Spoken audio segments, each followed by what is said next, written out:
Hello मेरे शिक्षक बंधु, आशा है खूब अच्छे होंगे, खूब मन से पढ़ाई कर रहे होंगे। बहुत दिन बाद आपको ये वीडियो जा रहा है, लेकिन इसके लिए चिंता करने की कोई ज़रूरत नहीं।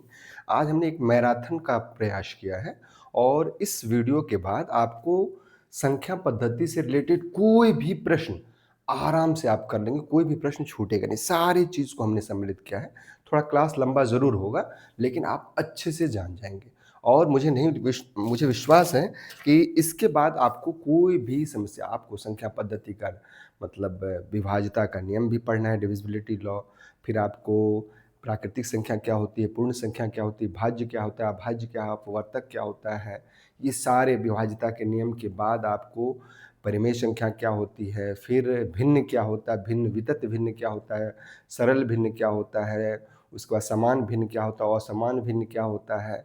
सारी चीज़ को आप बेहतर ढंग से जानेंगे। तो चलिए हम लोग लेट नहीं करते हैं, शुरू करते हैं। तो देखिए क्या है, अब हमने क्या किया, नंबर सिस्टम में नंबर क्या है सबसे पहले ये जान लेते हैं। तो नंबर सिस्टम में जानने से पहले हम लोग को पता है जो हम लोग गिनती गिनते हैं 1, 2, 3, 4, 5, 6, 7, 8, 9। तो हमने क्या बोला, हमने बोला 1, 2, 3, 4, 5, 6, 7, 8, 9 और एक संख्या 0। यही 10 जो हैं यही टोटल नंबर है और इसी से फॉर्मेट करके इसी से बड़ा सा बड़ा हम लोग संख्या बना सकते हैं, यही 10 संख्या की सहायता से। अब हमारा शुरू होता है कि इसको हम लिखें कैसे।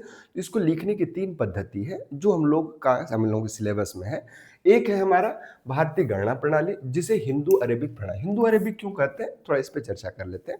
होता यह है कि भारत में ही सबसे पहले मतलब गणित जो है, गणितज्ञ जो होता है भारतीय ही हुआ करते थे। तो जब 711 में राजा दाहिर पे, 711 12 दोनों आप मान सकते हैं, 12 पे राजा दाहिर पे इनका मोहम्मद बिन कासिम का अटैक हुआ। उसके बाद से जो हमारा मतलब आप कह सकते हैं अरबों के साथ व्यापारिक संबंध हुआ। तो व्यापारिक संबंध में केवल रुपया पैसा या सामान का आदान प्रदान नहीं होता है, हमारे गणित का भी आदान प्रदान हुआ। इसीलिए वहाँ की जो भी पद्धति है वो भी उसी तरह। तो हम लोग कैसे जानेंगे कि ये भारतीय प्रणाली है, तो जिस संख्या में, जिस पद्धति में इकाई, दहाई, सैकड़ा, हजार, 10,000, लाख, 10 लाख, करोड़, 10 करोड़, अरब, 10 अरब, खरब, 10 खरब, नील, 10 नील, पद्म, 10 पद्म, संख, महासंख, इस तरह करके बात आए, उसको हम कहते हैं भारतीय प्रणाली। थोड़ा हम पेन चेंज कर लेते हैं। आ जाओ भाई आप। उसको हम लोग क्या कहते हैं, भारतीय प्रणाली। भारतीय प्रणाली का मतलब जिसमें हमारी इकाई, दहाई, सैकड़ा, हजार की बात की जाए। अब आते हैं तो आपको समझ में आ गया होगा, इकाई, दहाई, सैकड़ा, हजार, 10,000, लाख, 10 लाख, करोड़, 10 करोड़ की बात करेंगे तो वो भारतीय प्रणाली या अरेबिक प्रणाली हो गया। उसके बाद अंतरराष्ट्रीय गणना प्रणाली। अंतरराष्ट्रीय गणना प्रणाली मतलब होता है क्षमा चाहता हूं, जिसमें मिलियन बिलियन की बात करें, ट्रिलियन की बात करें, इकाई, दहाई, सैकड़ा, हजार, हजार के बाद लाख न आए, 100,000 आ जाए, फिर 1 मिलियन आए, फिर 10 मिलियन आए, फिर 100 मिलियन आए, फिर 1 बिलियन आए, फिर इसी तरह। तो जब इसमें बिलियन ट्रिलियन की बात करेंगे वो अंतरराष्ट्रीय प्रणाली हो जाएगा, और जिसमें इकाई, दहाई, सैकड़ा, हजार की बात की जाएगी वो जो होगा वो क्या होगा, भारतीय प्रणाली। अब रोमन प्रणाली भी आई। रोमन प्रणाली में क्या हुआ, जैसे हम लोग अमूमन इटली जो है, इटली की राजधानी रोम थी और उससे एक संख्या चली, ये रोमन, और इसकी सहायता हम लोग ज्यादा करते हैं इसकी सहायता से। इसमें क्या है, एक के लिए हम आई लिखते हैं, फिर उसके बाद 5 के लिए हम क्या लिखते हैं, और इसी को आगे पीछे करके अभी हम आपको संख्या बना के दिखाते हैं, बहुत ही आसान है। तो क्या है, इसको हम 5 कहते हैं, इसको हम 10 कहते हैं, इसको हम 50 कहते हैं, इसको हम 100 कहते हैं, इसको हम 500 कहते हैं और इसको हम 1000 कहते हैं। अब जैसे मुझे कोई संख्या बनाना हो, सपोज करिए कि मुझे बनाना है 47, तो हमेशा याद रखना है, जैसे ही कोई संख्या पहले आएगी तो उतना घट जाएगी और बाद आएगी तो वो बढ़ जाएगी। जैसे सपोज करिए L का 50 होता है, तो L तो हमारा ऑलरेडी हो गया 50। अब 50 में से 3 माइनस करना है, तो माइनस करने के लिए हम 40 का सहायता करते हैं। अब x और l क्या हो गया, 40 हो गया, क्योंकि 50 में से 10 घट गए तो 40। अब 40 के बाद 7 हमको करना है, तो 5 का क्या होता है, 2 v होता है, और i का मतलब 1 होता है, 2 बार i दे देंगे तो 2 i होगी। तो ये हमारा 50 हो गया। उसके बाद ध्यान रखना है कि जैसे ही इसके ऊपर बार हो जाता है तो वो 100 टाइम्स 1000 टाइम्स मल्टीप्लाई हो जाता है। जैसे 4 के ऊपर में बार का मतलब हो गया 4000, 10 के ऊपर बार का मतलब हो गया 10,000। ये ध्यान रखना है। और DM मतलब यही इसी की सहायता से, सपोज करिए मुझे 94 लिखना है, तो 94 में हम क्या करेंगे, x लिखेंगे, c लिखेंगे, xc से क्या हो जाएगा हमारा 90 हो जाएगा। और 4 के लिए हम क्या लिखेंगे, v मतलब 5 और 1 में घटा दिया तो 94। इन्हीं की सहायता से, इन्हीं 1 2 3 4 5 6 7 की सहायता से, जैसे हम 9 की सहायता से पूरा संख्या लिख सकते हैं, इसी तरह इसी 5 की सहायता से हम पूरी संख्या का पूरी संख्या हम रोमन नंबर में लिख सकते हैं। अब आते हैं स्थानीय मान क्या होता है और जाति मान क्या होता है, प्लेस वैल्यू और फेस वैल्यू। अच्छा अब देखिए, थोड़ा सा दिमाग लगाएंगे तो एकदम क्लियर हो जाएगा। जैसे मैं अभी आपको पढ़ा रहा हूं, इस जगह पे मैं आप पढ़ाऊं तो मैं एक टीचर, हमारे हाथ में मैग्नेटिक मार्कर है तो मैं एक टीचर हो गया। मैं चला गया वहां खेत में और खेत में हल चल पकड़ लिया तो मैं एक किसान हो गया, या मैं एक हल जोतने वाला हो गया। वही मैं फिर जाकर के हाथ में ब्रश ले लिया, हार्पिक ले लिया तो मैं एक स्वीपर हो गया, या झाड़ू ले लिया तो मैं एक स्वीपर हो गया। मैं कलेक्टर की कुर्सी पे बैठ गया तो मैं एक कलेक्टर हो गया। मैं सीएम की कुर्सी पे बैठ गया तो मैं एक सीएम हो गया। डीएम की कुर्सी या पीएम की कुर्सी पे बैठ गया तो मैं एक सीएम या डीएम क्षमा चाहता हूं, तो पीएम हो गया। तो मतलब जिस स्थान पे हम जाते हैं उसी के अकॉर्डिंग स्थानीय मान हो जाता है। मतलब जैसे इकाई, जैसे सपोज करिए कि 4372 है, तो 2 किस इकाई स्थान पे है, इकाई का स्थान, इसलिए 2 गुना 1 हो गया इसका मान। 7 किस स्थान पे है, तो दहाई के स्थान पे, तो 7 into 10 इसका मान हो गया 70। 3 किस पे है, सैकड़े के स्थान पे है, तो 3 into 100 इज इक्वल टू क्या हो गया 300। इसकी वैल्यू जो हो गई स्थानीय मान, उस स्थान का मान। 4 किस स्थान पे, 1000 के स्थान पे है, तो 4 गुने 1000 इसका मान क्या हो गया 4000।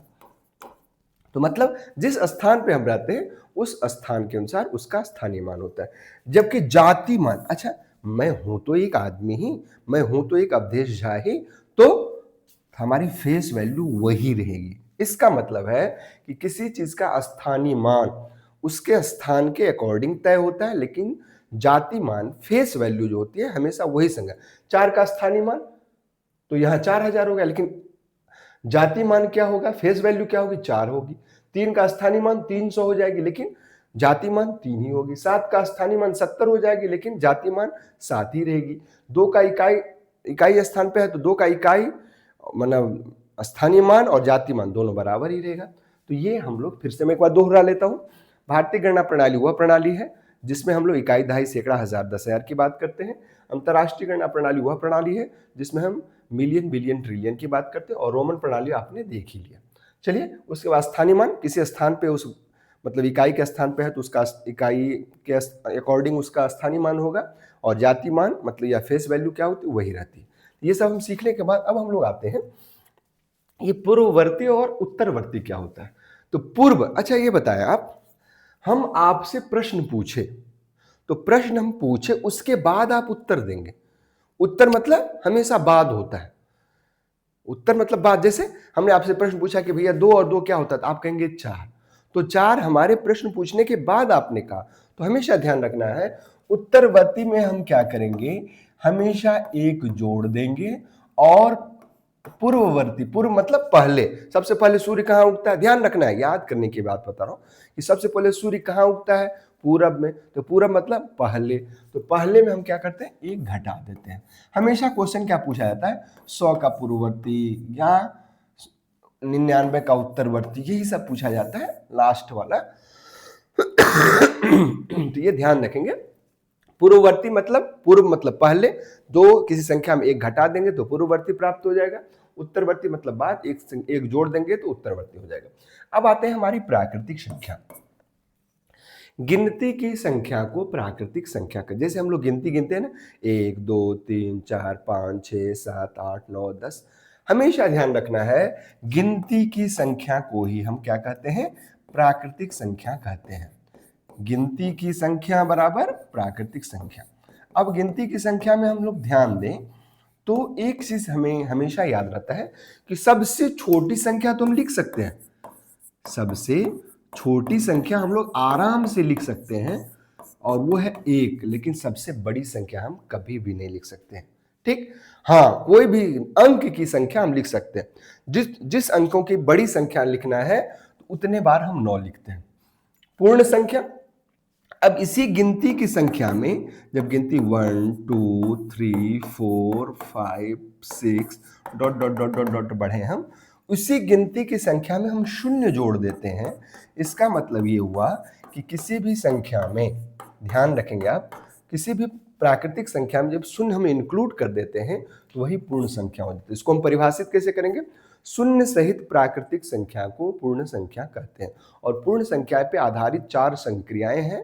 उस 4 संख्या जैसे जोड़, घटाव, गुणा और भाग, इस पे रिलेटेड जैसे योगात्मक सत्समक क्या होता है, उसका क्रम विनिमय नियम क्या होता है, इन सब की भी चर्चा हम लोग करेंगे क्योंकि उससे प्रश्न आते हैं। अब सम संख्या की बात आई, पूर्ण, फिर से एक बार मैं दोहराऊं, पूर्ववर्ती एक घटा देंगे, उत्तरवर्ती एक जोड़ देंगे। प्राकृतिक संख्या, गिनती की संख्या को प्राकृतिक संख्या कहते हैं। पूर्ण संख्या, शून्य सहित प्राकृतिक संख्या को पूर्ण संख्या कहते हैं। अब सम संख्या, जो संख्या 2 से विभाजित हो जाए। अभी हम लोग विभाजिता का नियम पढ़ेंगे तो और अच्छा से क्लियर हो जाएगा। 2 से विभाजित नियम का लिए क्या है कि जिस संख्या के लास्ट में 0, 2, 4, 6 और 8 ये 4 चीज रहे, वो संख्या क्या होगी? 2 से कट जाएगी। और 2 से कट जाएगी तो मतलब वो संख्या सम संख्या कहलाएगी। सम संख्या किसे कहेंगे? जिस संख्या के लास्ट डिजिट में, यानी इकाई अंक के स्थान पे 0, 2, 4, 6 और 8 हो, वो संख्या 2 से कट जाएगी। और 2 से कट जाएगी मतलब वो सम संख्या है। विषम संख्या बस जस्ट इसका उल्टा, जो बाकी संख्या बच गई इस 10 में से, तो 1, 3, 5, 7, 9, जिस संख्या के इकाई अंक के स्थान पर 1, 3, 5, 7, 9 रहेगा उसे हम विषम संख्या कहते हैं। फिर से मैं दोहरा दूं, सम संख्या जिस संख्या के अंत में इकाई अंक के स्थान पर 0, 2, 4, 6, 8 रहे उसे हम सम संख्या कहते हैं। और जिस संख्या की इकाई अंक के स्थान पर 1, 3, 5, 7, 9 रहे उसे हम विषम संख्या करते हैं। अब हम लोग अगला आते हैं, भाज्य और अभाज्य। हमेशा ये प्रश्न पूछा जाता है, इसलिए मैं सारा आप लोगों के, ताकि आप लोगों के समय न बर्बाद करूं और क्वालिटी का समय आपको दे सकूं। भाज्य संख्या क्या कहते हैं? भाज्य संख्या का मतलब होता है हर एक संख्या, दुनिया का कोई भी संख्या आप लेंगे, 2 चीज से श्योर करता है, एक खुद से और एक से विभाजित होता है। जैसे हम संख्या लिए, मान लीजिए 6, 6 किससे कटेगा? 1 से कटेगा और 6 से, ये निश्चित है कटेगा ही। तो अब जब निश्चित है कटेगा ही, तो कुछ संख्याएं ऐसे भी, जैसे 6 एक चीज और से भी कट सकते, 2 से भी कट सकते, एक चीज और से भी कट सकते थे, 3 से भी कट। तो जो संख्या एक और खुद के अलावा किसी अन्य संख्या से भी विभाजित हो उसे हम कहते हैं भाज्य संख्या। फिर से अब मैं दोहरा रहा हूं, यदि कोई संख्या एक और खुद के अलावा किसी अन्य संख्या से भी कटे उसे हम क्या कहते हैं? भाज्य संख्या।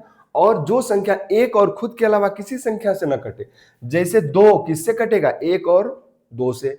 3 किससे कटेगा? 1 और 3 से। 5 किससे कटेगा? 1 से और 5 से। 7 किससे कटेगा? हमेशा प्रश्न पूछे जाते। तो जिस संख्या के केवल 2 अपवर्तक हो, फैक्टर हो, जिसके 2 से ज्यादा अपवर्तक हो भाज्य संख्या, जिसके केवल 2 अपवर्तक हो उसको क्या कहेंगे हम? अभाज्य संख्या। एक ऐसी संख्या है 2 जो सम भी है और अभाज्य भी है, बाकी कोई ऐसा सम नहीं है जो सम भी हो और अभाज्य भी हो। तो मतलब प्राइम नंबर की बात हम कर रहे हैं, तो प्राइम नंबर। अब प्रश्न पूछा जाता है कि 100 तक के प्राइम कितने प्राइम नंबर होते हैं, इसलिए मैं इसको लिख लिया हूं। 100 तक टोटल 25 होते हैं। अब पूछा जाएगा कि 10 तक कितने प्राइम नंबर है? 10 तक 4 है। पूछा जाएगा कि 20 तक कितने प्राइम नंबर है? तो 4, 5, 6, 7, 8 है। पूछा जाएगा 50 तक कितने प्राइम? 8, 9, 10, 11, 12, 13, 14, 15 है। पूछा जाएगा 50 तक, 100 तक कितने हैं? तो फिर इसी तरह हमारी बात होगी।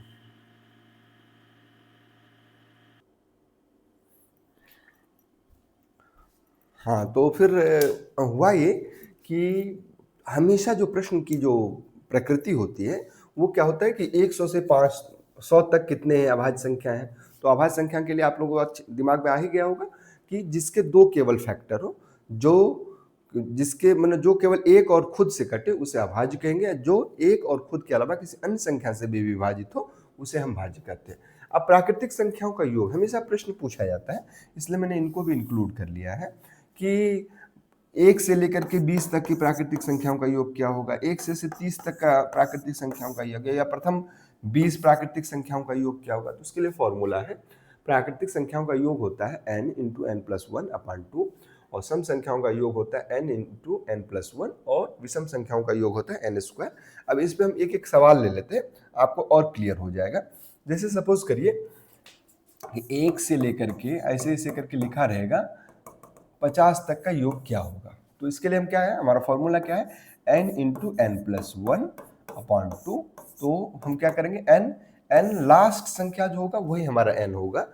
तो क्या होगा, 50 + 1 तो क्या हो गया, बटे 2, 50 × 51/2, 2 से काटे 25, मतलब 25, 51 × 25 गुना कर देते हैं, 25 एकम 25, 5 हाथ में 2, 25 × 5 125, 2 127।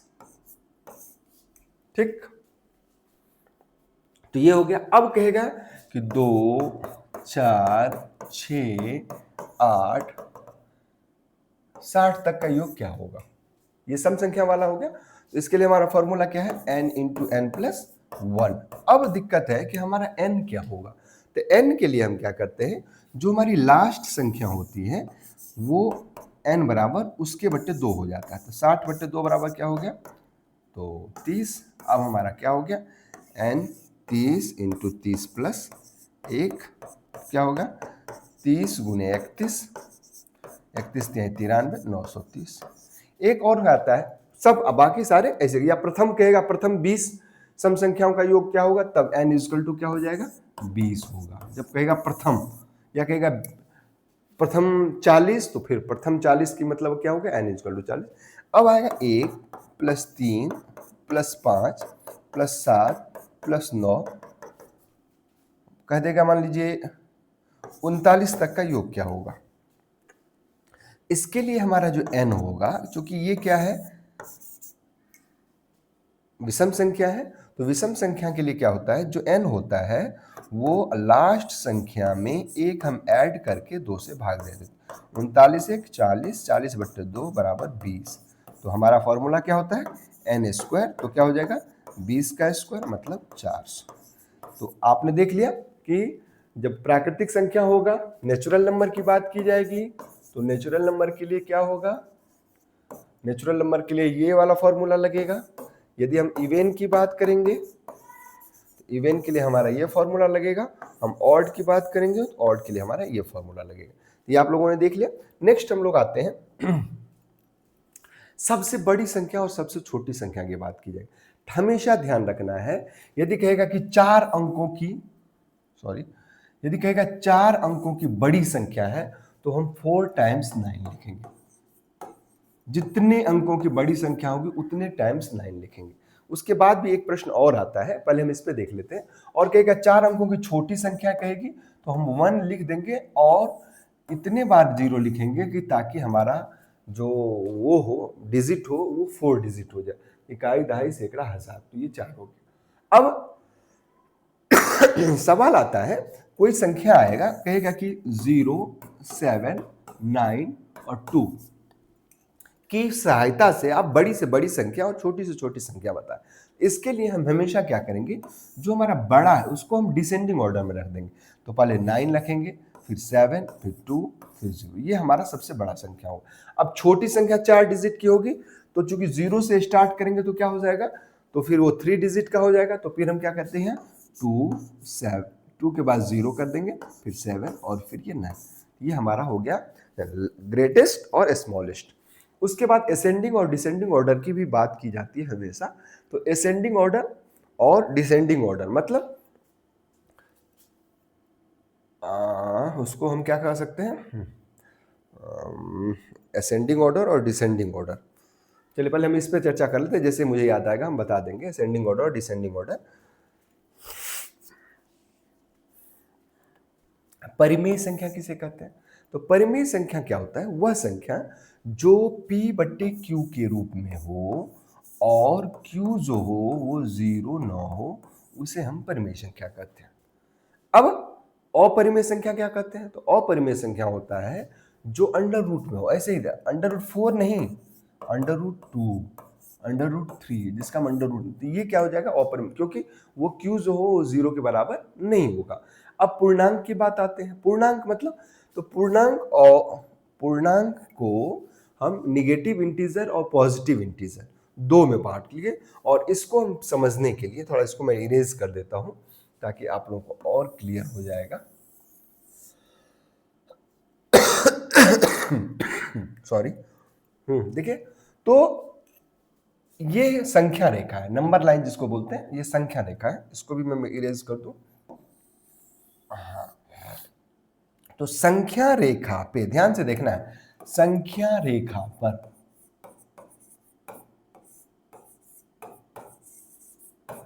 जो बीच में होता है वो 0 होता है। 0 के बाएं तरफ क्या होता है? निगेटिव इंटीजर होता है, और 0 के दाएं तरफ पॉजिटिव इंटीजर होता है। अब एक मेन बात होती है कि क्या -1 इज ग्रेटर देन -7? तो यस। क्यों? क्योंकि बस यही ध्यान रखना है, क्योंकि नंबर लाइन पे, मतलब संख्या रेखा पे -1, जैसे जैसे हम दाहिनी तरफ जाएंगे, ऐसे की तरफ जाएंगे, तो हमेशा धनात्मक होगा और बढ़ेगा। यही वजह है कि 4 से बड़ा 5 होता है, -1 से -6 से बड़ा -1। क्यों? क्योंकि संख्या रेखा पर ये इसके दाहिने तरफ अंकित है। अब हमारा प्रश्न आता है, प्रश्न पूछा जाता है कि हम पूर्णांक संख्या किसे कहते हैं? तो पूर्णांक संख्या में ये भी इंक्लूड होता है, ये भी इंक्लूड होता है, और ये भी इंक्लूड होता है। मतलब पॉजिटिव इंटीजर भी, निगेटिव इंटीजर भी, और 0 भी। मतलब 0, ऋणात्मक पूर्णांक और धनात्मक पूर्णांक, सारे को मिला करके हमारा क्या हो जाता है? पूर्णांक संख्या। अब वास्तविक संख्या की बात करते हैं। तो वास्तविक संख्या क्या होती है? जो अंडर रूट में भी हो, ऐसे भी हो, उसे हम वास्तविक संख्या कहते हैं। मतलब जो अंडर रूट 4 में भी हो, संख्या में भी हो, अंडर रूट में भी हो, उससे हम सबको क्या कहते हैं? वास्तविक संख्या कहते हैं। काल्पनिक संख्या क्या होती है? जो संभव नहीं है। -√2 संभव है? नहीं है। -√3 संभव है? नहीं है। -√7 संभव है? नहीं है। इसे हम काल्पनिक रेखा करते हैं। फिर से एक बार दोहरा लेते हैं। सबसे बड़ी संख्या निकालने के लिए क्या करेंगे? हम उसको डिसेंडिंग ऑर्डर में निकाल देंगे। दिमाग में अभी उसका हिंदी नहीं आ रहा है, मोबाइल में देखना पड़ेगा क्या मुझे।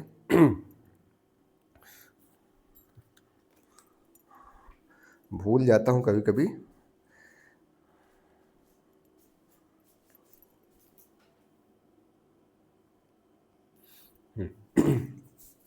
तो हमेशा ध्यान रखना है कि जब हम बड़ी संख्या लिखना है तो उसको हम क्या करेंगे? डिसेंडिंग ऑर्डर में करेंगे। डिसेंडिंग मतलब फिर भूल गए, हाँ, अवरोही।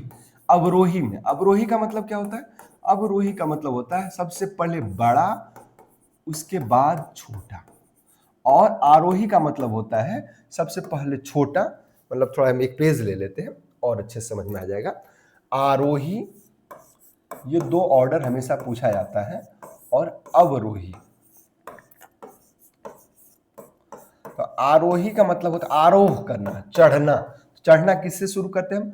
शुरुआत से, मतलब छोटे से बड़ा, छोटे से बड़ा, इसको हम कहते हैं आरोही क्रम। और बड़े से छोटा को हम क्या कहते हैं? बड़े से छोटा को हम कहते हैं अवरोही क्रम। अवरोह करना मतलब नीचे उतरना, या इसको क्या कहते हैं? असेंडिंग ऑर्डर, और इसको हम क्या कहते हैं? Descending order.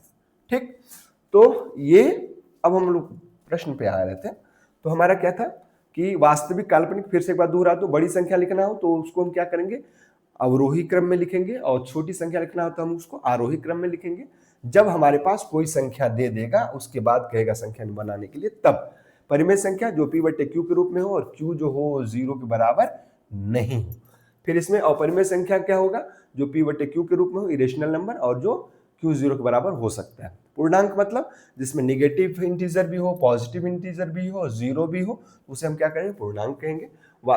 निगेटिव पॉजिटिव समझ में आएगा, जिसके पीछे मतलब कोई भी संख्या के पहले जब निगेटिव का साइन लग गया तो वो निगेटिव इंटीजर हो गया, और पॉजिटिव का साइन हो गया तो वो पॉजिटिव। पॉजिटिव अक्सर नहीं लिखा जाता है। वास्तविक संख्या जो किसी भी रूप में हो, चाहे अंडर रूट में हो चाहे कुछ भी हो, वो वास्तविक संख्याएं कहलाती है, और काल्पनिक जो संभव नहीं है। अब हमारा नेक्स्ट आता है, अब हमारा आता है भिन्न क्या होता है। तो वही परिमेय संख्या को ही हम दूसरे रूप में भिन्न भी कहते हैं। यहाँ हमारा अंश और हर होता है। अब इस भिन्न में कई तरह के प्रकार होते हैं, 8-9 प्रकार होते हैं। उस प्रकार को हम धीरे धीरे समझते हैं और आराम से आ जाएगा। भिन्न मतलब होता है जो अंश बट्टे हर के रूप में हो, मतलब ऊपर न्यूमरेटर हो नीचे डिनोमिनेटर हो। अब ऊपर को अंश कहते हैं, नीचे को हर कहते हैं। इसी पे खेला है सारा।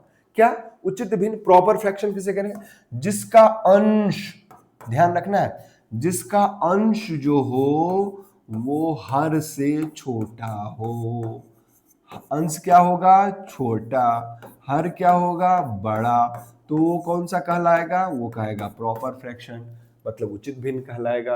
अनुचित भिन्न बस जस्ट इसका उल्टा, जो 7 ऊपर है नीचे है वो ऊपर चला जाएगा तो वो क्या हो जाएगा, इम्प्रॉपर फ्रैक्शन हो जाएगा। मतलब अनुचित भिन्न में क्या होता है, अंश बड़ा होता है और हर छोटा होता है। मिश्र भिन्न की बात करते हैं। मिश्र भिन्न वो होता है जैसे हम 7 में, अब इसी में देखिए 7 में हम 4 का डिवाइड करते हैं। 4 1 जा 4 आया क्या 3, तो ये 3 रिमाइंडर बचा। तो रिमाइंडर को क्या करते हैं, ऊपर लिखते हैं, 4 1 जा 4 और 3 7/4। तो इसी को कहते हैं मिक्स्ड। इसमें पूर्णांक भी होते हैं, मतलब पूरा नंबर भी होता है और फ्रैक्शन भी होता है, इसलिए इसको हम कहते हैं मिक्स्ड फ्रैक्शन। अब व्युत्क्रम भिन्न क्या होता है, व्युत्क्रम भिन्न या रेसिप्रोकल फ्रैक्शन उसको कहते हैं जो इसका उल्टा हो गया। जैसे 2/5 का उल्टा 5/2, 4/5 का उल्टा 5/4, या 5/4 का उल्टा 4/5। तो उसका उल्टा उलट देना है 1/, हम कोई भी संख्या का रेसिप्रोकल कैसे हैं, जैसे 5/7 है तो इसका रेसिप्रोकल क्या करेंगे, हम 1 में 5/7 से भाग दे देंगे, मतलब 7/5 हो जाएगा। अब वितत भिन्न, वितत भिन्न का मतलब होता है कंटिन्यूड हो। हाँ, कंटिन्यू मतलब लगातार हो, वितत मतलब लगातार। लगातार वाली बात कहां से आएगी, 1 + 1/2 + 1/3 + 4/5 इस तरह करके कंटिन्यू रहेगा, उसे हम वितत भिन्न कहेंगे। उसका समान भिन्न, समान भिन्न का मतलब क्या होता है, जिसके सारे फ्रैक्शन, वैसा फ्रैक्शन जिसका हर जो हो वो सेम हो, मतलब न्यूमरेटर कुछ भी हो उससे मतलब नहीं है, अंश कुछ भी हो उससे मतलब नहीं है, लेकिन डिनोमिनेटर जो हो वो हमेशा क्या हो, इक्वल हो, उसे हम कहते हैं समान भिन्न, लाइक फ्रैक्शन कहते हैं। फिर से एक बार दोहरा दे, भिन्न क्या होता है, जो अंश बट्टे हर के रूप में हो। उचित भिन्न जिसका अंश छोटा और हर बड़ा होगा उचित भिन्न कहेंगे। अनुचित भिन्न जिसका अंश बड़ा और हर छोटा होगा। मिश्र भिन्न जिसमें नंबर भी होगा और फ्रैक्शन भी होगा उसको मिश्र भिन्न। व्युत्क्रम भिन्न उसका उल्टा कर देंगे। वितत भिन्न जो कंटिन्यूड हो, और समान भिन्न जिसके जो हर हो वो क्या हो, हमेशा बराबर हो सब। अब आता है असमान भिन्न। असमान भिन्न में क्या होता है, इसमें हर कुछ भी हो सकता है। इसमें देखिए इसमें 4 आया, इसमें 5 आया, इसमें 7 आया, इसमें 12 आया, तो सबका हर अलग अलग है, तो उसे हम क्या कहेंगे, अनलाइक फ्रैक्शन। अब तुल्य भिन्न होता है। तुल्य भिन्न पे क्षमा करें, हमेशा प्रश्न पूछा, तुल्य मतलब इक्विवेलेंट। जैसे कहेगा 4/20 का इक्विवेलेंट निकालें आप, तो हमेशा ध्यान रखना है कि कोई सेम नंबर से जब हम इसको डिवाइड या मल्टीप्लाई, ध्यान रखना है या तो हमको भाग करना है या हमको गुणा करना है समान अंक से, तभी हमारा जो होगा वो इक्विवेलेंट फ्रैक्शन है। जैसे 4/5 है, इसको हम 2 से गुना 2 से नीचे गए तो कहते हैं 8/40, ये भी इसका समतुल्य भिन्न है। या हम भाग दे देते हैं 4/5, 20 में हम भाग दे देते हैं 4 से, तो क्या हो जाएगा 1/5, तो ये भी इसका क्या कहलाएगा, इक्विवेलेंट फ्रैक्शन। जब किसी संख्या में हम समान संख्या से भाग या गुणा करते हैं, अंश और हर दोनों में, तो जो हमारे भिन्न प्राप्त होता है उसे हम इक्विवेलेंट फ्रैक्शन कहते हैं। अब हम लोग आते हैं आगे। अब है विभाज्यता का नियम, और विभाज्यता के नियम से पहले हम लोग जान जाए भाजक क्या होता है, भागफल क्या होता है, शेषफल क्या होता है। तो विभाज्यता, डिविजिबिलिटी से पहले हम विभाज्यता का नियम भी पढ़ेंगे। तो उससे पहले क्या है, भागफल क्या होता है। तो जो जैसे कोई संख्या है, हमने इसको इस तरह लिखा है, 6 में हम 25 में हम 6 से भाग देते, जिससे भाग देते हैं उसको डिवाइजर कहते हैं या इसको भाजक कहते हैं। जिसमें भाग दिया जाता है उसको हम भाज्य कहते हैं या डिविडेंड कहते हैं। और जो हमारे पास भागफल प्राप्त होता है उससे हम क्वेश्चन बोलते हैं, और शेषफल जो होता है, जो शेष बचता है, उसको हम रिमाइंडर बोलते हैं। बहुत आसान। तो क्या होता है भाज्य बराबर क्या होता है, भाजक गुने भागफल प्लस शेष। फिर से बता रहा हूं, भाज्य बराबर क्या होता है, भाजक गुने भागफल प्लस शेष, यही होता है हमारा। अब हमारा विभाज्यता का नियम है, और ये नियम यदि आपको आ गया तो आपको पता चल जाता है कि कौन संख्या में किससे भाग, और इसमें हम एलसीएम और एचसीएफ में इसकी बहुत ज्यादा जरूरी होती है, हर एक जगह जरूरी होती है, लेकिन एलसीएम एचसीएफ में तो क्या है। अब दो का नियम क्या है, किसी संख्या के लास्ट डिजिट में, अभी हम सम संख्या पे बात आए थे तो याद आया होगा आपको, जिसके लास्ट डिजिट मतलब इकाई अंक के स्थान पर 0, 2, 4, 6 और 8 रहेगा, वो संख्या 2 से कट जाएगी। सपोज करिए कि हमने एक संख्या लिया, मान लिया हमने लिया 24, 20 लिया, तो 20 के लास्ट में क्या है, 0। इधर कुछ भी है, डजेंट मैटर। मतलब किसी संख्या के लास्ट में यदि 0 हो, 2 हो, 4 हो, 6 हो, 8 हो, तो वो संख्या 2 से कट जाएगी। यही हमारा विभाज्यता नियम 2 का है। 3 का नियम है, कोई भी बड़ा से बड़ा संख्या, सपोज करिए 7, 6, 3, 5, 4, अभी सबको जोड़ देते हैं। 7, 6, 13, 13, 3, 16, 16, 5, 21, 21, 4, 25 और 2, 27। 27 क्या कटेगा, 3 से डिविजिबल है, इसका मतलब है पूरी संख्या 3 से कट जाएगी। मतलब किसी संख्या के अंकों का योग यदि 3 से डिविजिबल है, किसी संख्या में हम उसके अंकों का योग करेंगे, उसमें 3 से भाग दे देंगे, यदि पूरा पूरा कट जाएगा तो पूरी संख्या 3 से कट जाएगी। यही 2 का नियम फिर से बता दूं, जिस संख्या के लास्ट में 0, 2, 4, 6 और 8 होगा, वो संख्या 2 से कट जाएगी। 3 से नियम, संख्याओं के अंकों का योग यदि 3 से कट जाए तो पूरी संख्या 3 से कट जाएगी। अब हमारा आता है 4 का नियम। 4 का नियम क्या है, कोई भी बड़ा से बड़ा संख्या है उससे मुझे मतलब नहीं है। जैसे सपोज करिए 4, 5, 6, 7, 8, 9, 0, 0, कुछ भी लिख दीजिए आप। तो हमको क्या करना है, लास्ट 2 डिजिट या तो 0 हो या फिर 4 का डिविजिबल हो, 4 का अपवर्त्य हो, तो उसे हम कहते हैं, मतलब 4 का गुणज हो, उसे हम क्या, मतलब 4 का पहाड़ा में आए, 4 से कट जाए, तो वो संख्या इधर क्या है कोई मतलब नहीं, वो 4 से कट जाएगी। फिर से मतलब इकाई और दहाई अंकों के स्थान पे जो बनी संख्या है उसमें हम 4 से भाग देते हैं, और यदि वो कट जाती है 4 से तो पूरी संख्या 4 से कट जाएगी। 5 का नियम बहुत ही आसान है, लास्ट डिजिट में जैसे हम 2 में देखते थे, इसमें क्या है, 2 ही चीज होगा, 0 और 5 है। यदि किसी संख्या के इकाई अंक के स्थान पे 0 या 5 हो तो वह संख्या 5 से कट जाएगी। 6 का नियम, 6 का नियम थोड़ा टेढ़ा है लेकिन अच्छा है। देखिए क्या है, 6 का नियम है, जो संख्या 2 से और 3 से कटे। अब 2 का नियम क्या है, किसी संख्या की इकाई अंक के स्थान पे 0, 2, 4, 6, 8 हो तो 2 से कटेगा। 3 का नियम क्या है, किसी संख्या के अंकों का योग 3 से कटेगा तो संख्या 3 से कटेगी। तब जब 2 और 3 दोनों से कट जाएगी तो संख्या वो 6 से कट जाएगी। फिर से मैं दोहरा रहा हूं, 4 का नियम, किसी संख्या के इकाई और दहाई अंकों से बनी संख्या यदि 4 से कट जाए तो पूरी संख्या 4 से कट जाएगी। 5 का नियम, किसी संख्या के लास्ट में 0 और 5 हो तो वो संख्या 5 से कट जाएगी। 6 का नियम,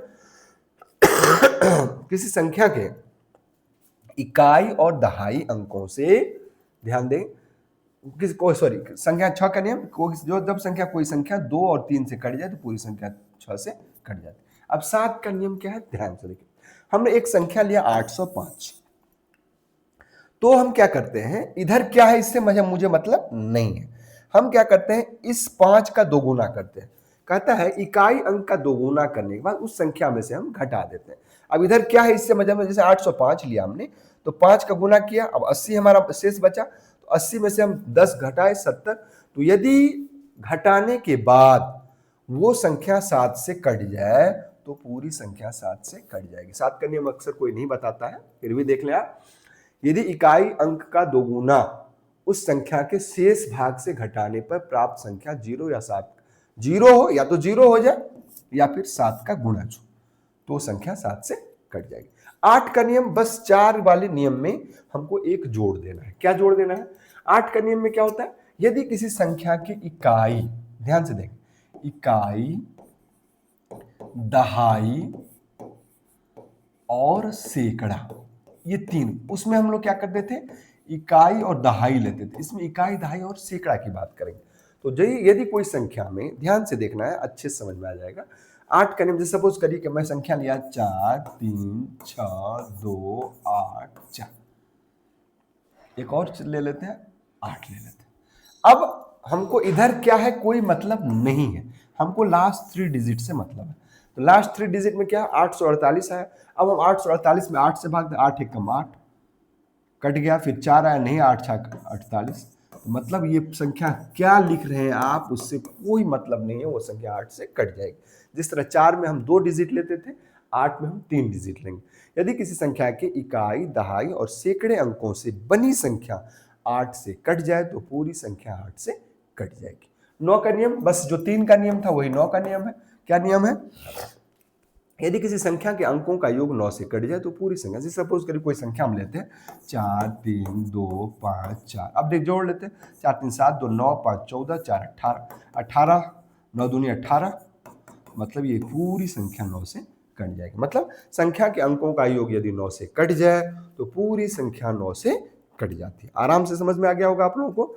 फिर से मैं दोहराता हूं, यदि किसी संख्या के अंकों का योग 9 से कट जाए तो पूरी संख्या 9 से कट जाएगी। अब हमारा 10 का क्या नियम है, लास्ट डिजिट यदि 0 हो तो वो संख्या 10 से कट जाएगी। कोई दिक्कत ही नहीं, लास्ट में 0 होगा तो 10 से कट जाएगा।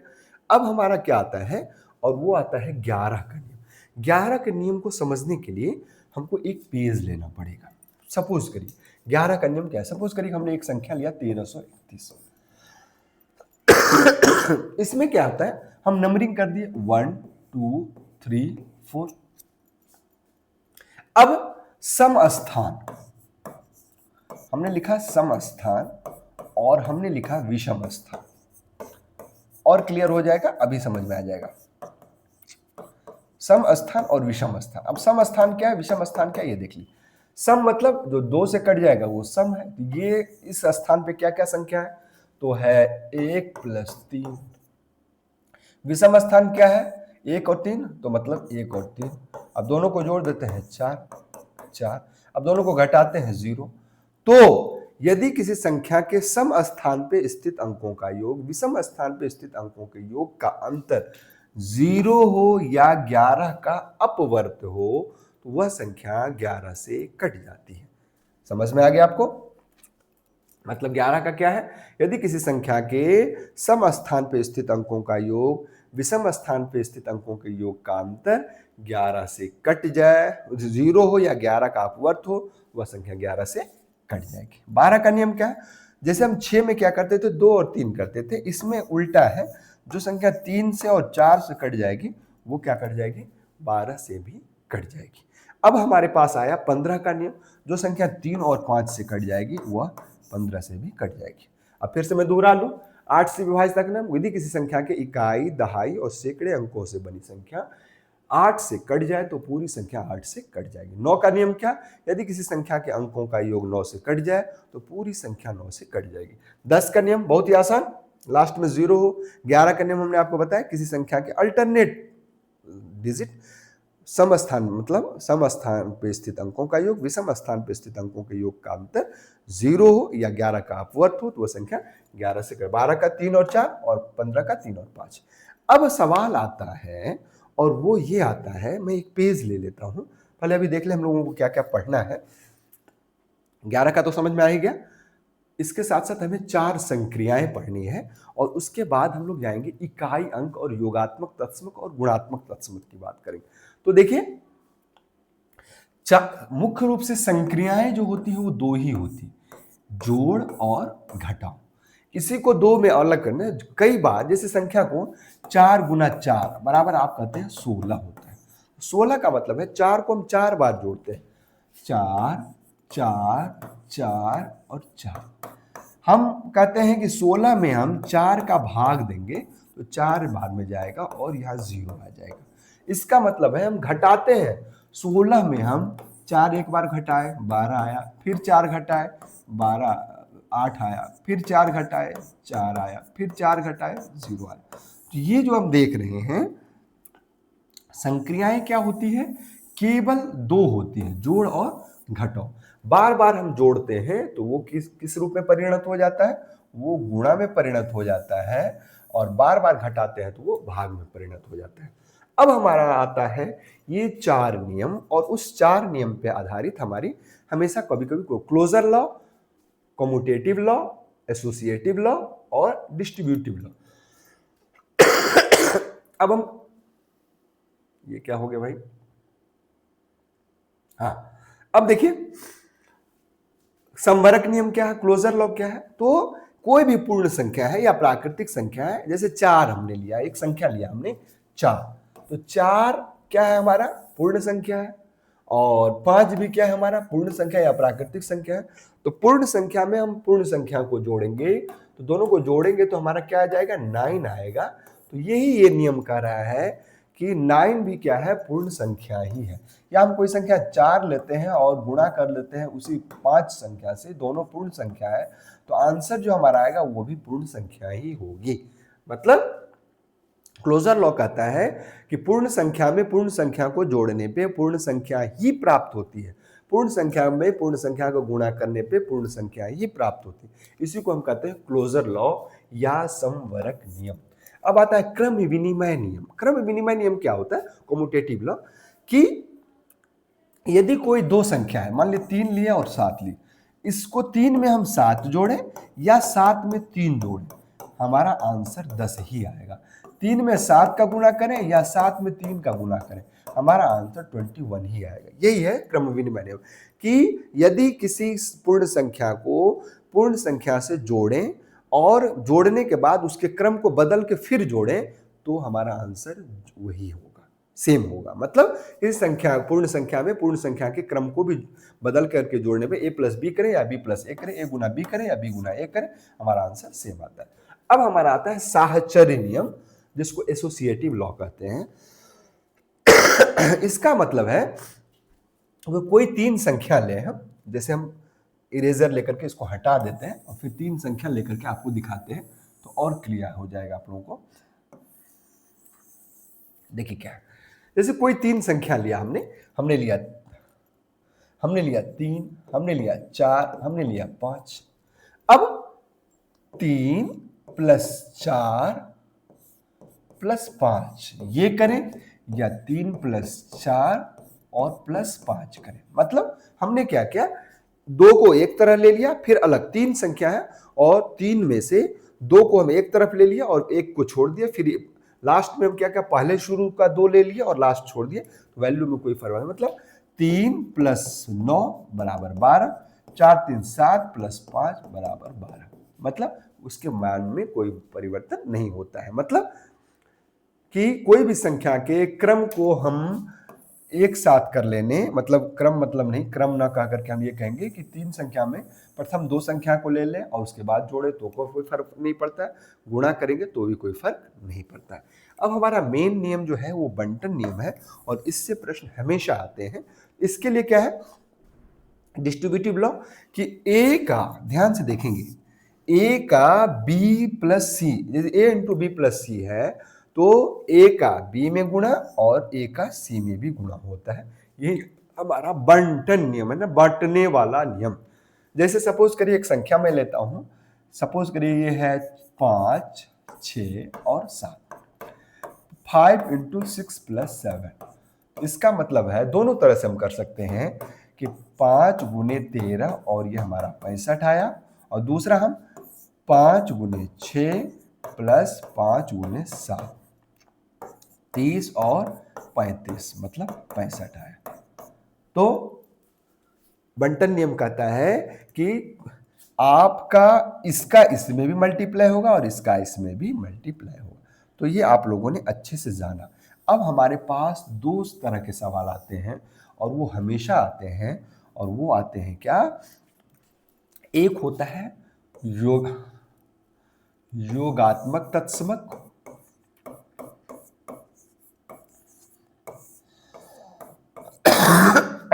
सॉरी,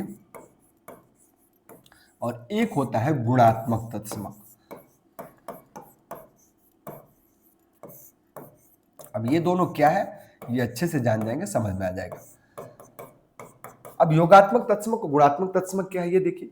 योगात्मक तत्समक कह रहा है कि 0 ऐसी संख्या है जिसको चाहे जोड़ दीजिए चाहे घटा दीजिए, वैल्यू कोई परिवर्तन होता है। 10 में हम 0 जोड़ दें, क्या आएगा? 0 आएगा कि 10 आएगा? 10 आएगा। 10 में हम 0 घटा दें, क्या आएगा? 10 आएगा कि 11 आ जाएगा? 10 ही आएगा। तो मतलब 0 जो है वो योगात्मक तत्समक है। किसी भी संख्या में 0 हम चाहे जोड़ दें चाहे 0 को घटा दें, मान में परिवर्तन नहीं होता है। तो जिस संख्या को जोड़ने या घटाने पे कोई परिवर्तन नहीं होता है उसे हम योगात्मक तत्समक। अब गुणात्मक तत्समक, 10 में हम 1 का भाग दे दें, क्या आएगा? 10। 10 में हम 1 का गुणा कर दें, क्या आएगा? 10। तो जिस संख्या से किसी संख्या में गुणा या भाग करने पे मान में कोई परिवर्तन नहीं होता है उसे हम गुणात्मक तत्समक कहते हैं। अब प्रश्न आता है, और ये इस तरह का प्रश्न हमेशा पूछा जाता है। प्रश्न ये होता है कि कोई चीज के पावर, जैसे सपोज के 7, 0 इक्वल टू क्या होता है? तो हमेशा ध्यान रखना है n to the power 0 is equal to always 1 ही होता है। अब इसको हम प्रूफ कर देते हैं। जैसे सपोज करिए कि 7 के पावर 0 बराबर 1 है। अब थोड़ा ध्यान देंगे आप। अब 7 के पावर हम ऐसे लिख सकते हैं 7 माइनस 7, 7 माइनस 7 बराबर 0, या 5 माइनस 5 बराबर 0। अब हम एक फॉर्मूला होता है a to the power m divide by a to the power n is equal to a to the power m minus n। ये हमारा, अभी हम घातांक करनी पढ़ेंगे तब वाली बात है। तो क्या हो जाएगा ये? इसका मतलब होगा 7 to the power 7 upon 7 to the power 7, क्या आया? 1 आया। ये देख लिया।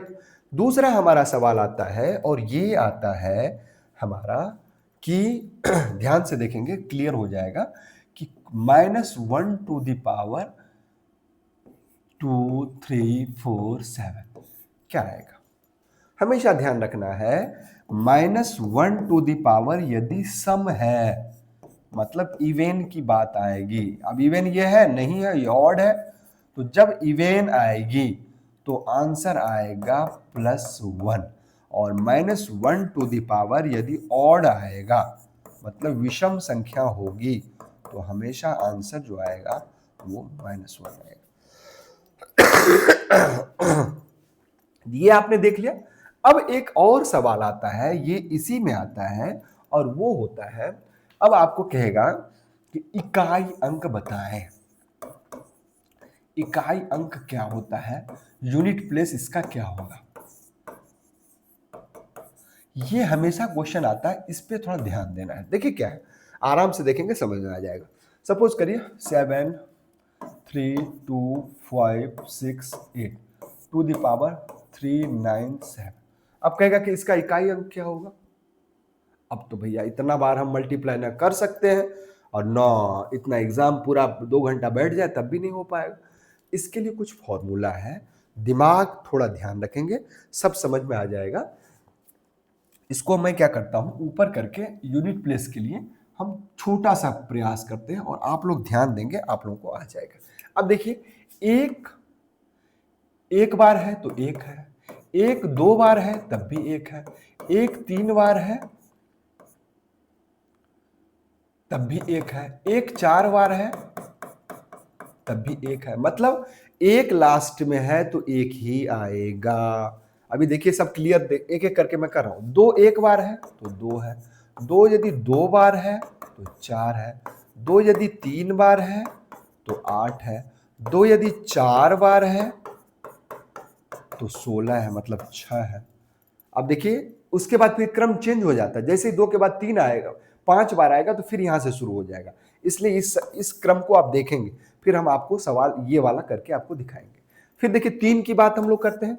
3 यदि 1 बार है तो 3 है, 3 यदि 2 बार है तो 9, मतलब 3 यदि 3 बार है तो 27, मतलब 7 है, 3 यदि 4 बार है तो फिर क्या हो जाएगा? 81, मतलब 1 आ गया। देख लिया आपने। फिर अब देखिए ऐसे हमारे पूरे 9 हमको दिमाग में रखना पड़ेगा। अब देखिए 4 1 बार है तो 4 है, 4 यदि 2 बार है तो 6 है। 4 यदि 3 बार है तो 4 है। 4 यदि 5 बार है तो 256 मतलब 6 है। अब देखें 4 में क्या हो गया, सम रहेगा तो 6 आएगा, विषम रहेगा तो 4 आएगा। अभी देखिए 5 का, देखिए 5 चाहे कितनों बार, 5 एक बार हो तो 5, 5 दो बार हो तो 5, 5 तीन बार हो तो 5, 5 चार बार हो। हमको याद कुछ ही करना है, तो हमारा क्या होगा, 125 बच्चे 625, 5 हो गया। अब 6 की बात आते हैं। 6 एक बार होगा तो 6, 6 यदि 2 बार होगा तो 36 3, 6 यदि 3 बार होगा 216 तब भी 6, 6 यदि 4 बार होगा 216 छा के 16 छा के 96, 1296 तब भी 6। मतलब 5 और 6 और 1, एक में आपने क्या देखा, एक कई कितने बार भी होगा एक ही आएगा, 5 कितने बार भी होगा 5 ही आएगा, 6 कितने बार भी होगा 6 ही आएगा। इन 2, 3 और 4 में थोड़ा डिफरेंट आया। अब हम आते हैं 7 पे। 7 एक बार है तो 7, 7 यदि 2 बार है तो 9, 7 यदि 3 बार है तो 343 3, 7 यदि 4 बार है तो 1,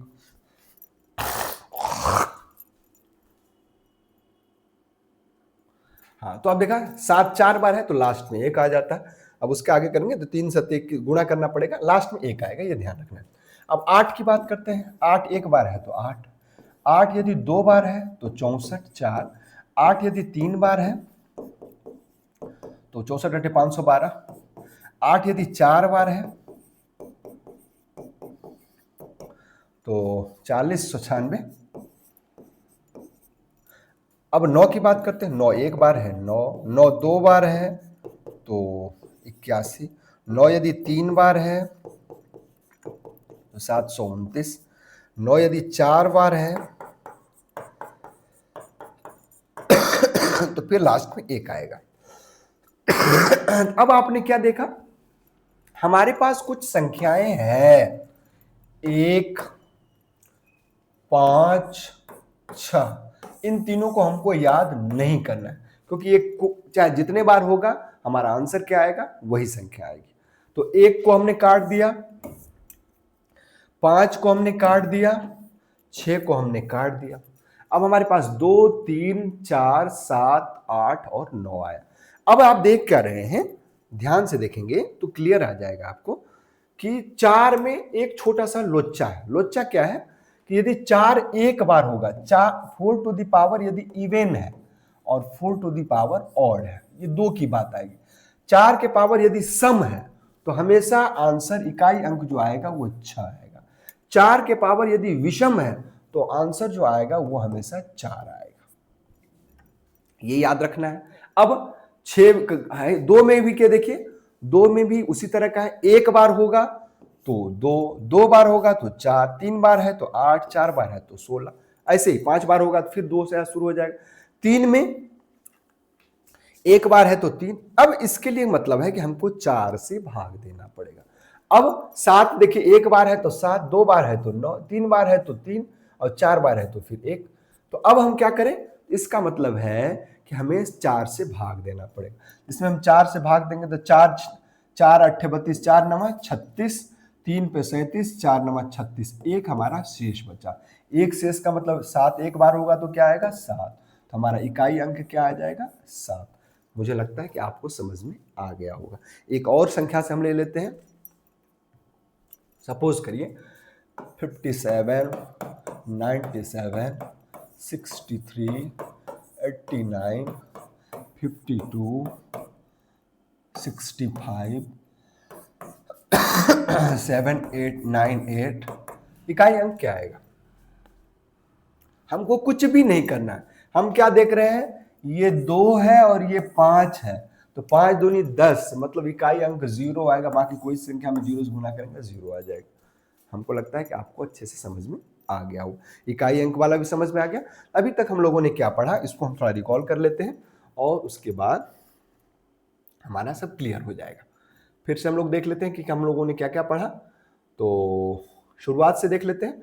हमने नंबर सिस्टम पढ़ा। नंबर सिस्टम में भारतीय गणना प्रणाली और हिंदू अरेबिक प्रणाली एक ही है, जिसमें इकाई दहाई की बात की जाएगी वो क्या हो जाएगा हमारी भारतीय प्रणाली। अंतर्राष्ट्रीय में जिसमें मिलियन ट्रिलियन की बात की जाएगी वो अंतर्राष्ट्रीय। और रोमन प्रणाली आप जान ही गए। स्थानीय मान किसी स्थान पे, चाहे इकाई स्थान पे है, दहाई पे है, सैकड़ा पे है, उससे हम गुणा करते हैं। जाति मान वही रहती है सेम। फिर हमने क्या पढ़ा पूर्ववर्ती प्रीफिक्स और सफिक्स की बात किया। प्रीफिक्स मतलब किसी भी संख्या का प्रीफिक्स निकालने के लिए हम उसमें एक घटा देते हैं, और सफिक्स के लिए हम क्या करते हैं एक जोड़ देते हैं। फिर प्राकृतिक संख्या, गिनती की संख्या को हम प्राकृतिक संख्या कहते हैं, और सबसे छोटी प्राकृतिक संख्या एक है और सबसे बड़ी प्राकृतिक संख्या हम नहीं लिख सकते। उसके बाद पूर्ण संख्या, सबसे शून्य सहित प्राकृतिक संख्या को पूर्ण संख्या, सबसे छोटी प्राकृतिक संख्या पूर्ण संख्या 0 है, सबसे बड़ी हम नहीं लिख सकते। सम संख्या, जो संख्या 2 से कट जाए या जिसके लास्ट में 0 2 4 6 8 हो, वो संख्या 2 से कट जाएगी। 2 से कट जाएगी तो सम संख्या होगी। विषम संख्या, जिसके लास्ट में 1 3 5 7 9 होगा वो विषम संख्या कहलाएगी। फिर हम लोग आते हैं भाज्य संख्या, जो हर एक संख्या एक और खुद से कटती है। जो संख्या एक और खुद के अलावा किसी अन्य संख्या से भी कटे उसे हम भाज्य संख्या कहते हैं। जो संख्या एक और खुद के अलावा किसी अन्य संख्या से नहीं कटे उसे अभाज्य कहते हैं। सहअभाज्य, सहअभाज्य का मतलब होता है को प्राइम, जैसे 3 और 5 जिसका मौसौ क्या आए, मौसौ जो है वो एक आए उसे हम को प्राइम नंबर कहते हैं। प्राकृतिक संख्याओं का योग n × n+1, n × n+1/2, और सम संख्याओं का योग n × n+1, विषम संख्याओं को n²। इन सब के लिए हमने एक एक आप लोगों को उदाहरण भी दिया कि कैसे हम n निकालते हैं। n जो होता है प्राकृतिक संख्या में लास्ट संख्या होती है। पूर्ण संख्या इवन सम संख्या में क्या होती है उसमें से हम 2 भाग दे देते हैं। विषम संख्या में क्या होती है एक जोड़ करके हम 2 भाग करके n निकालते हैं।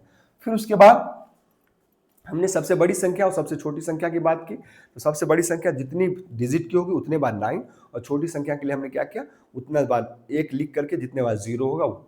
परिमेय संख्या जो p/q के रूप में और q 0 के बराबर न हो। पर अपरिमेय संख्या में क्या होता है इरेशनल नंबर में, जो p/q के रूप में न हो या p/q हो, q 0 हो भी सकता है। फिर हमने पूर्णांक संख्या बात की कि सम धम मतलब धनात्मक पूर्णांक, ऋणात्मक पूर्णांक प्लस 0 बराबर इंटीजर कहलाता है, पूर्णांक कहलाता है। धनात्मक जिस संख्या के पहले धन लगा हो वो धनात्मक, जिस संख्या के पहले ऋण लगा हो वो ऋणात्मक।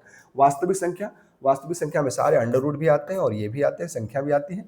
काल्पनिक संख्या जो नहीं हो सकता संभव, जैसे -√2, इसे हम काल्पनिक संख्या कहते हैं। आरोही क्रम और अवरोही क्रम पूछा जाता है, तो छोटे से बड़ा को कहते हैं हम, जैसे आरोही मतलब 3 4 5 6, ये आरोही क्रम हो गया, और अवरोही हो गया 7 6 5 4 3, ये सब अवरोही क्रम हो गया, मतलब बड़े से छोटा छोटे से बड़ा। फिर हमने चर्चा किया भिन्न संख्या जो अंश बट्टे हर के रूप में हो, n/d के रूप में, उसे हम भिन्न कहते हैं। और उचित भिन्न जिसमें अंश छोटा हो हर बड़ा हो, अनुचित में अंश बड़ा हर छोटा।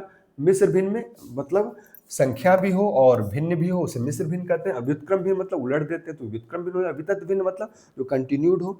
समान भिन्न मतलब जिसके हर जो हो समान हो उसे हम समान भिन्न कहते हैं। असमान मतलब जिसके हर असमान हो उसे असमान भिन्न कहते हैं। तुल्य भिन्न किसी भी संख्या में गुणा या सेम संख्या से गुणा या भाग करने के बाद जो संख्या प्राप्त होती है वो हमारा इक्विवेलेंट फ्रैक्शन कहलाता है, तुल्य भिन्न कहलाता है। विभाज्यता डिविजिबिलिटी हमने बताया कि भाज्य बराबर होता है भाजक गुने भागफल प्लस शेष। भाजक जिससे हम भाग देते हैं उसे हम भाजक कहते हैं, डिवाइजर। भागफल जो हमको प्राप्त होता है क्वेश्चेंट, और शेषफल जो होता है वो रिमाइंडर है। विभाज्यता के नियम हमने 2 का नियम, जिस संख्या की इकाई अंक के स्थान पर 0 2 4 6 8 होगा वो 2 से कट जाएगी। 3 का नियम संख्या के अंकों का योग यदि 3 से कट जाए तो पूरी संख्या 3 से कट जाएगी।